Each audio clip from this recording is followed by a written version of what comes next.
Now that the fall 2017 anime season is over and the new year is upon us, some of you may be wondering which anime were good last season. You may even ask me, what did you watch during the fall 2017 season? Well, here I come with a list of anime I'd personally found interesting in some way, in other words, the highlights of my season. Disclaimer, the list presented here may or may not include anime from the fall 2017 season, but whatever the heck I felt like using for procrastination when I should have been studying. Also, we may or may not have the same taste, because I do recognize I tend to watch any garbage the studios spew out each season. Nevertheless, my goal is not only to recommend seasonal anime, but more so anything I've discovered throughout. Now let us begin.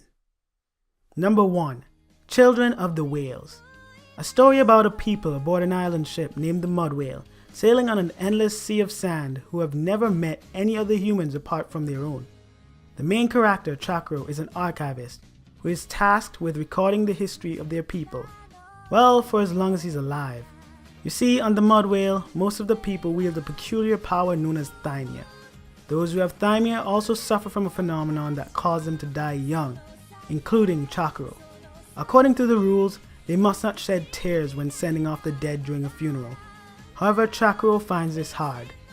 Later on, this idea becomes crucial, as they soon encounter an emotionless girl on an island much like the Mud Whale. Little did Chakro and the others know, the mysterious girl would give them a chance to survive imminent destruction. As the story unfolds, it becomes a bittersweet pill to swallow, as the people of the Mud Whale experience a myriad of emotions while fighting against their fate.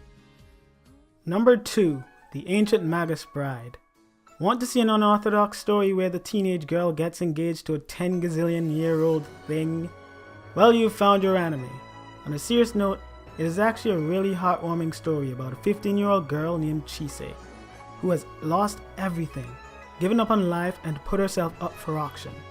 In the midst of her despair, before her appears an ancient magus, a monster-like thing with the name Elias, who purchases her.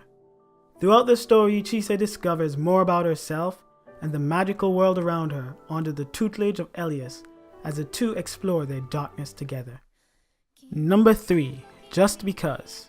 Okay, so when I started this one, I struggled to pinpoint exactly what it was about. Something about a transfer student in the 3rd semester of the 3rd year of high school, and his presence sets something in motion. Well, it turned out to be a really good romance that mainly centers around 3rd year high schoolers who will soon be moving on to the next chapter of their lives. The characters struggle with college entrance exams, giving up club activities, and realistically tackling romantic issues because the time they have left is short and they don't want any regrets.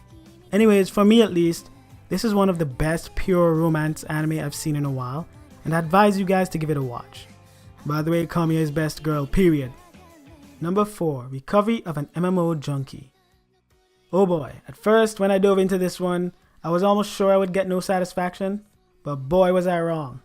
Morioka Moriko, yes, a terrible name, is a neat amongst neats who plays MMOs, who plays as a hot guy in said MMO. She also has terrible social skills, but holy shit, we finally have something to replace the lolly. The story centers around the life of this neat after she quits her job for some lamentable reason. She slowly recovers into society through the versatility of MMOs, online friendships, and all that good shit. Did I mention she met her romantic interest through said MMO and is also into cyber cross-dressing? Not her, she. Well, both of them are. Anyway, the romance is handled in the show magnificently if I do say so myself, and while not realistic considering the number of coincidences that happen, it worked out well for the personality type of characters involved. Number 5. Pandora Hearts. Okay, so this one is not of the fall 2017 lineup, but I wanted to get its name out there. The story centers around a strangely mature boy named Oz Vesalius, heir to one of the 4 great dukedoms. However, events at his coming-of-age ceremony took a turn for the worst, for it was interrupted by a strange group, the Citizens of Baskerville, who claims Oz has committed a grave sin.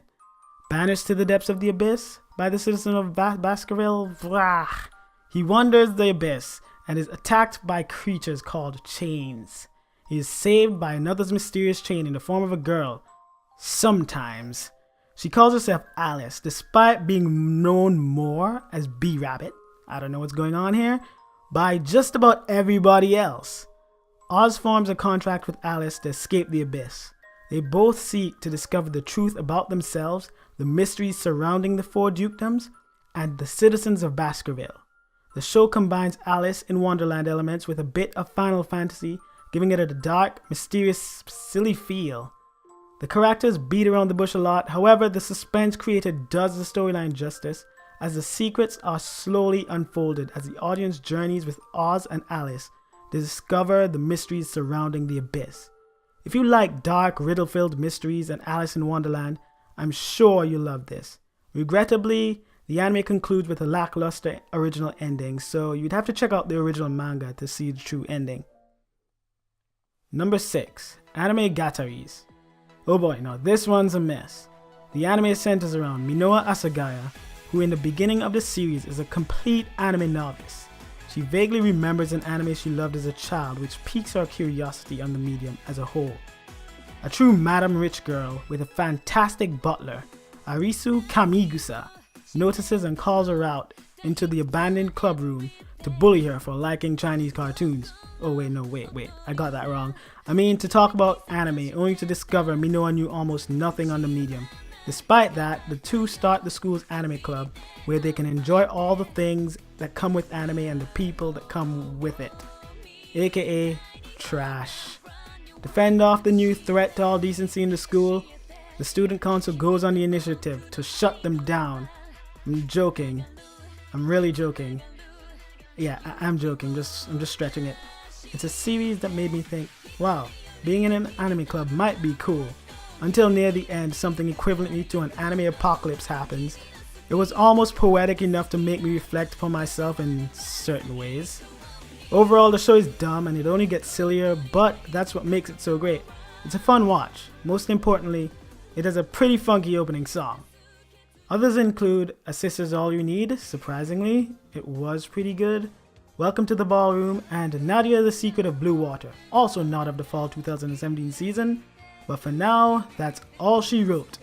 The anime I mentioned here aren't the only ones the fall 2017 lineup had to offer, but I ran out of time, all depending on your taste of course. There are a few others such as Kino's Journey, The Beautiful World, Yukio Holder, and Juuni Taisen, all of which are enjoyed by many.